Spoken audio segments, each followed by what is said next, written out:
முதல்ல நடுவில் நான் 2 நிமிஷம் எந்திரிச்சு போனால் அதுக்கு மன்னிக்கவும். ஏன்னா ஆடியோ லான்ச்சில் இதே மாதிரி தான் ஆச்சு. ரொம்ப நேரம் அடக்க முடியாமல் உட்காந்துருந்தேன்.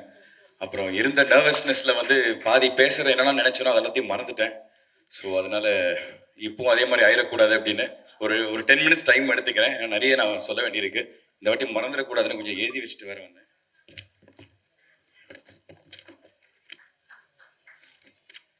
இல்லை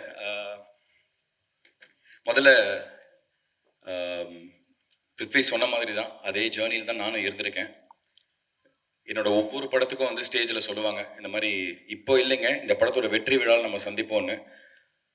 அது வந்து எனக்கு இன்னும் இங்கே நிற்கிறது வந்து எனக்கு வந்து ஒரு ட்ரீம் மாதிரி தான் இருக்குது. நம்ம வாழ்க்கையில் இது நடக்குதா அப்படிங்கிற நேத்தி கூட என் ஒய்ஃப் கீக்கி கிட்ட சொல்லிட்டு இருந்தேன். நேத்தி கூட கீக்கி கிட்ட தான் சொல்லிட்டு இருந்தேன்மா, எனக்கு நம்பவே முடியலம்மா, என் லைஃப்பில் இப்படி ஒரு நல்லது நடக்குதா அப்படின்னு. ஸோ இந்த வெற்றி படம் இது வெற்றி படம் ஆக்கிய பத்திரிகை நண்பர்கள், ஊடக நண்பர்கள், மக்கள் எல்லாருக்குமே ரொம்ப ரொம்ப நன்றி. Thank you for giving me this success. இது நான் ஆடியோ லான்ச்லேயே சொல்லியிருந்தேன், இது வந்து எனக்கு ரொம்ப ஒரு ஸ்பெஷலான ஒரு ஃபிலிம் அப்படின்னு. இது ஏன் ஸ்பெஷல் அப்படின்னா வந்து ஃபர்ஸ்ட் ஆஃப் ஆல் இது எனக்கு ஒரு நிறைய பரிசுகள் இந்த படம் எனக்கு கொடுத்தது, நிறைய சர்ப்ரைசஸ், நிறைய கிஃப்ட்ஸ் ஒன்று கொடுத்தது. என்னன்னா முதல்ல வந்து எல்லாருமே வந்து நான் எல்லா யூடியூப் வீடியோஸும் பார்த்தேன், பப்ளிக்கோட ஃபீட்பேக் பார்த்தேன், உங்களோட ரிவ்யூஸ் எல்லாத்தையும் பார்த்தேன். யுனானிமஸாக எல்லாருமே வந்து என்னோட இந்த படத்தையும் சரி என்னை பற்றியும் சரி எல்லாருமே ஒரு 100% ஒரு ஆதரவு வந்து கொடுத்துருக்கீங்க. ஸோ இது வந்து என் லைஃப்பில் எனக்கு இது கிடைச்சதே இல்லை. ஸோ அது வந்து ப்ளூ ஸ்டார் எனக்கு கொடுத்த ரொம்ப ஒரு ஸ்பெஷல் கிஃப்ட். அதுக்கப்புறம் அஃப்கோர்ஸ் நான் அன்றைக்கே சொன்ன மாதிரி வந்து சக்கரைக்கட்டி ரிலீஸ் ஆகி கரெக்டாக இந்த படம் ரிலீஸ் 25th அன்னைக்கு வந்து 15 வருஷம் 4 மாதம், அதாவது 5600 நாள் ஒரு வெற்றி படம் எனக்கு கிடைக்கிறதுக்கு. ஸோ அது வந்து ப்ளூ ஸ்டார் எனக்கு கொடுத்த ஒரு கிஃப்ட், அதுக்கு ஒரு நன்றி. மூணாவது, இந்த படம் வந்து எனக்கு சினிமா பற்றி ஒரு பாடம் கற்றுக் கொடுத்துச்சு. என்ன மாதிரி கதைக்களம் எடுத்து பண்ணணும், என்ன மாதிரி கதாபாத்திரம் இனிமேல் நம்ம சூஸ் பண்ணி பண்ணணும் அப்படிங்கிறது ப்ளூ ஸ்டார் எனக்கு கற்றுக் கொடுத்துச்சு. ஸோ அதுக்கு வந்து ஒரு நன்றி. இது எல்லாத்தையும் தாண்டி ரொம்ப ரொம்ப முக்கியமான ஒரு விஷயம், எங்கள் அப்பா அம்மாவுக்கு ஒரு சந்தோஷத்தை கொடுத்துச்சு. அவங்க முகத்தில் ஒரு புன்னகையை பார்த்தேன்.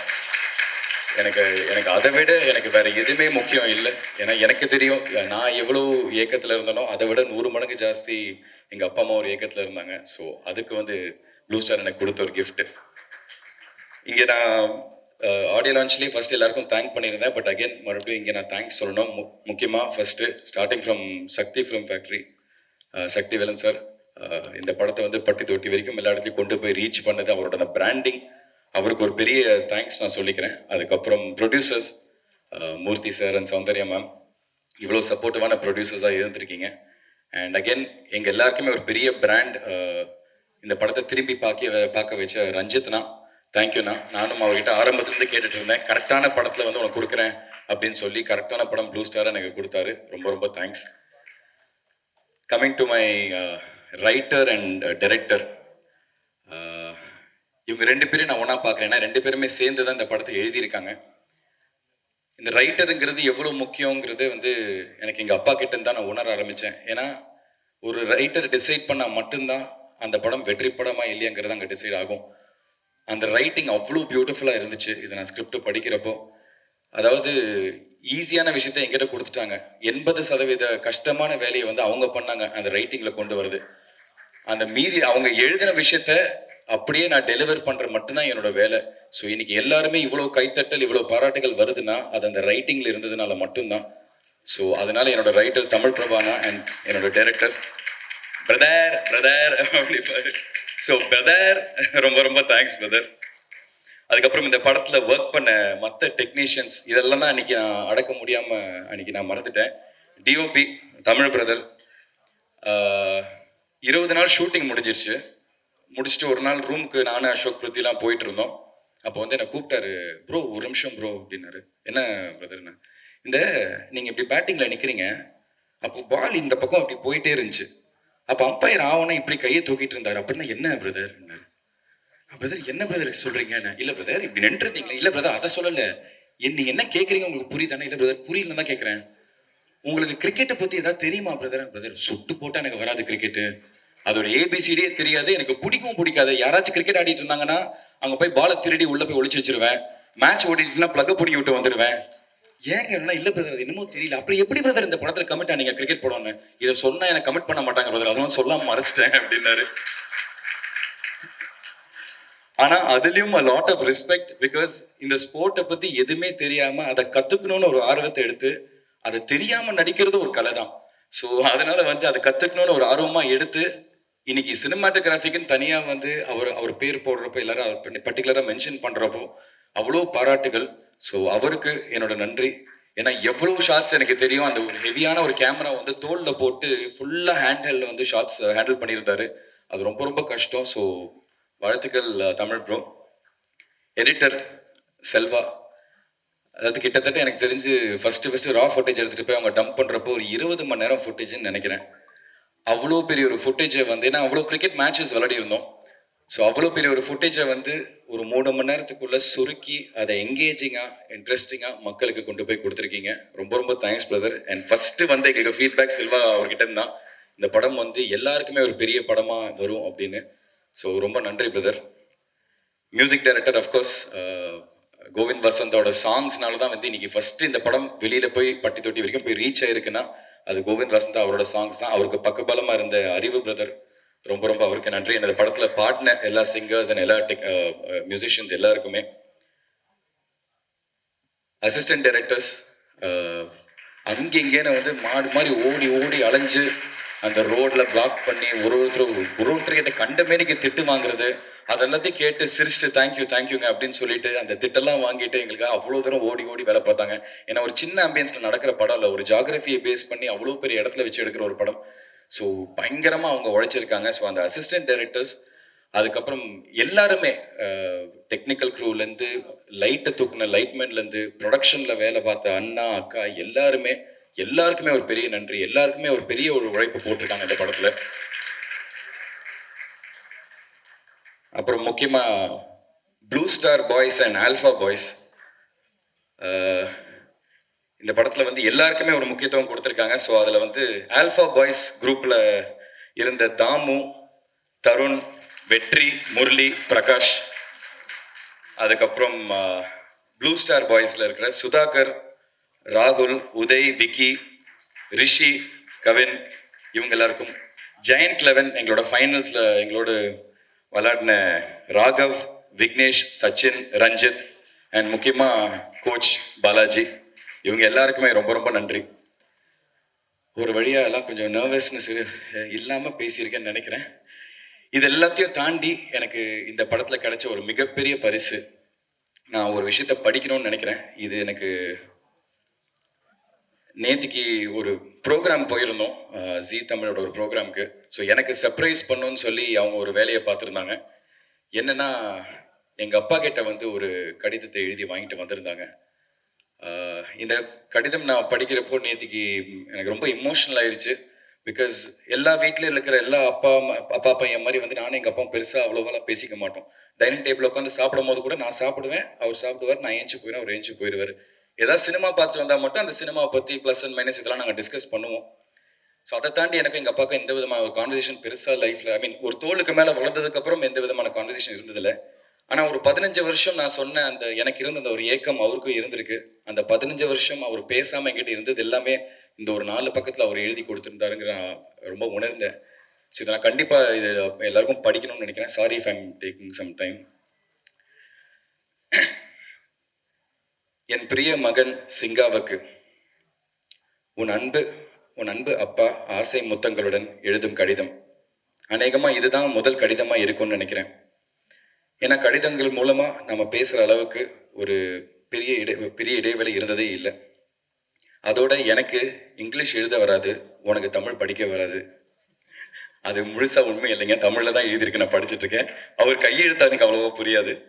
எனக்கு இங்கிலீஷ் எழுத வராது, உனக்கு தமிழ் படிக்க வராது. இப்போ இல்லை, சின்ன வயசுல இருந்து நீ வேட்டியம் அடிச்சுக்கிட்டு படத்துல டைலாக்ஸ் வந்து நீ கேட்டு தான் மனப்பாடம் பண்ணி நடிச்சிருக்க. இப்ப காலங்கள் வேகமா உருண்டோடி உனக்கு கல்யாணமா ஆயிருச்சு. சின்னப்போ நீ ஒரு சின்ன டைலமால இருந்த. அதாவது உனக்கு கிரிக்கெட் ரொம்ப நல்லா வருதுன்னு உங்க ஸ்கூல் கிரிக்கெட் கோச் உன்னை அதுல வந்து விட்டா நல்ல பிளேயரா நீ வர வாய்ப்பு இருக்கு அப்படின்னு உங்க அம்மா மூலியமா எனக்கு ஒரு தகவல் ஒன்று வந்துச்சு.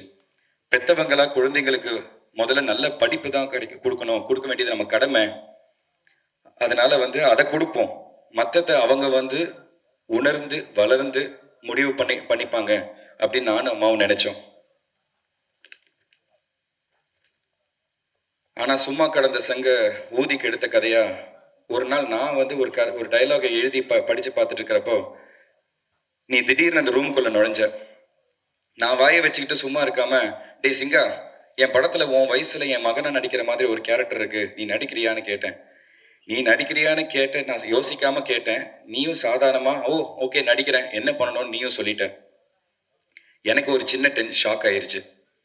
சரின்னு ஒரு டயலாக் ஒன்று சொல்லி வெளியில இருந்து உள்ள வந்து டயலாக பேசிக்கிட்டே சோஃபால இருக்கிற புக்ஸை நகர்த்தி வச்சு ஒரு டவலை மடிச்சு வச்சுக்கிட்டு இந்த டயலாக்ஸை பேசணும்னு சொன்னேன். நீயும் ஒரு தடவைக்கு 2 தடவை டயலாக கேட்டு கேட்டு தெரிஞ்சுக்கிட்டு வெளியேறி போனேன். நான் ஆக்ஷன்னு சொன்ன உடனே டயலாக பேசிக்கிட்டே உள்ள வந்து அந்த டவலை மடிச்சு வச்சுக்கிட்டு அந்த சோஃபால இருக்கிற புக்ஸை எடுத்து வச்சுட்டு ஓகேயான்னு கேட்டேன்.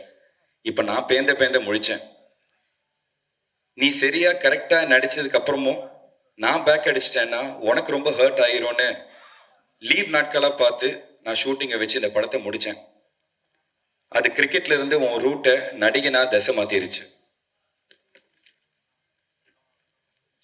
அதுக்கப்புறம் உனக்கு சக்கரக்கட்டி படத்துல எல்லாம் அமைஞ்சும் சக்சஸ் சரியா அமையல. அடுத்தடுத்து அது தொடர வீட்டுல எல்லாருமே டிஸ்டர்ப் ஆனோம். ஆனா நானும் மம்மியும் உனக்கு கரெக்டான டேலண்ட் இருக்கு, தன்னம்பிக்கையை மட்டும் விட்டுறாதேன்னு நாங்க உன்னை என்கரேஜ் பண்ணிக்கிட்டே இருந்தோம். நீயும் விட்டுறக்கூடாதுன்னு அப்பப்போ கொஞ்சம் சோர்ந்து போவ, ஆனா விடாம ஹார்ட் ஒர்க் பண்ணிக்கிட்டே இருந்த. உன் முதல் இன்ட்ரெஸ்ட் கிரிக்கெட்டா இருந்து அது மிஸ் ஆகியிருந்தும் டச்சு விடாம அப்பப்போ விளையாடிக்கிட்டே இருந்த. இப்போ ப்ளூ ஸ்டார் திரைப்படத்துல ஒரு கிரிக்கெட் பிளேயரா உனக்கு ஒரு கேரக்டர் கிடைச்சு படமும் சக்சஸ் ஆகி பேசப்படுற அளவுக்கு பேசப்படுற ரேஞ்சுக்கு உனக்கு பேரும் புகழும் இன்னைக்கு கிடைச்சிருக்கு. உன் உழைப்புக்கும் திறமைக்கும் கரெக்டான களம் அமைச்சு உன்னை தூக்கி விட்டவங்க தயாரிப்பாளர்கள் பா ரஞ்சித்னா, உன்னோட டைரக்டர் ஜெயக்குமார், உன் கூட நடிச்ச கோ ஆக்டர்ஸ் அண்ட் இந்த படத்தோட மொத்த டெக்னீஷியன்ஸ் எல்லாருக்கும் என்னோட மனமார்ந்த நன்றியை நான் தெரிவிச்சுக்கிறேன். நீயும் இதை எந்த உயரத்துக்கு போனாலும் நன்றியோட இதை மனசுல பிடிச்சி வச்சுக்கோ, பதிச்சு வச்சுக்கோ சார். நான் கிழக்கே போகும் ரயில் படத்துல ஹீரோவுக்கு கவிதை மாதிரி ஒரு வசனம் எழுதியிருந்தேன். எல்லாருக்கும் நேரம் வரும் தெரிஞ்சுக்கோ, நல்லவருக்கே நிலைச்சிருக்கும் புரிஞ்சுக்கோ, கல்லாருக்கும் செல்வம் வரும் தெரிஞ்சுக்கோ, காப்பாத்ததான் புத்தி இருக்கணும் புரிஞ்சுக்கோ, இத மனசுல என்னைக்குமே பத்திரமா பூட்டி வச்சுக்கோ, வெற்றிகள் உன்னை தொடரட்டும், வாழ்த்தி வணங்குகிறேன். மொத்த குழுவுக்கும் நன்றி, அன்புடன் கேட்பார்கள். இது எனக்கு ரொம்ப எமோஷனல் ஆயிருச்சு. ஏன்னா எனக்கு நல்லா ஞாபகம் இருக்கு, எங்க அம்மா என்கிட்ட சொல்லியிருக்காங்க, எங்க அப்பா வந்து கண்ணீர் விட்டுருக்காரு. நான் நிறைய பேரை நான் வந்து லான்ச் பண்ணியிருக்கேன், நான் நிறைய பேருக்கு வந்து ஒரு பெரிய லைஃப் கொடுத்துருக்கேன். ஆனால் என்னால் வந்து என் பையனுக்கு வந்து அந்த விதமான ஒரு பிரேக்கை கொடுக்க முடியலையேன்னு. ஸோ அன்றைக்கி நான் யோசிச்சுட்டே இருந்தேன், எனக்கு ஒன்றும் பெரிய வெற்றிலாம் வேணாம், அந்த கண்ணீரை துடைக்கிற அளவுக்கு ஒரு சக்ஸஸ் எனக்கு கிடைச்சா போதும், அவர் சிரித்து ஒரு நாள் நான் பார்க்கணும், எனக்கு அது போதும்னு. அது இன்னைக்கு ப்ளூ ஸ்டார் மூலமாக எனக்கு கிடைச்சிருக்கிறது எனக்கு ரொம்ப ரொம்ப சந்தோஷமாக இருக்குது. அதை நான் ரொம்ப மனப்பூர்வமாக நம்புகிறேன். ஸோ இது மனசார ஒரு விஷயம் சொல்கிறேன், உங்கள் எல்லாருக்குமே, இங்கே இருக்கிற எல்லாருக்குமே ரொம்ப ரொம்ப ரொம்ப நன்றி. இது நான் என்றைக்குமே கண்டிப்பாக ரஞ்சித்னா, ப்ரொடியூசர்ஸ் ஜெயினா, தமிழ் பிரபானா, நான் என்றைக்குமே இந்த நன்றி நான் மறக்கவே மாட்டேன். பேசணும்னு நினச்சேன், இவ்வளோ மனசுக்குள்ள நிறைய விஷயங்கள் இருந்துச்சு, அதனால தான் இவ்வளோ நேரம் டைம் எடுத்துக்கிட்டேன். ரொம்ப சாரி. பத்திரிகை நண்பர்கள் எல்லாருக்குமே ரொம்ப நன்றி, மக்களுக்கு ரொம்ப ரொம்ப நன்றி.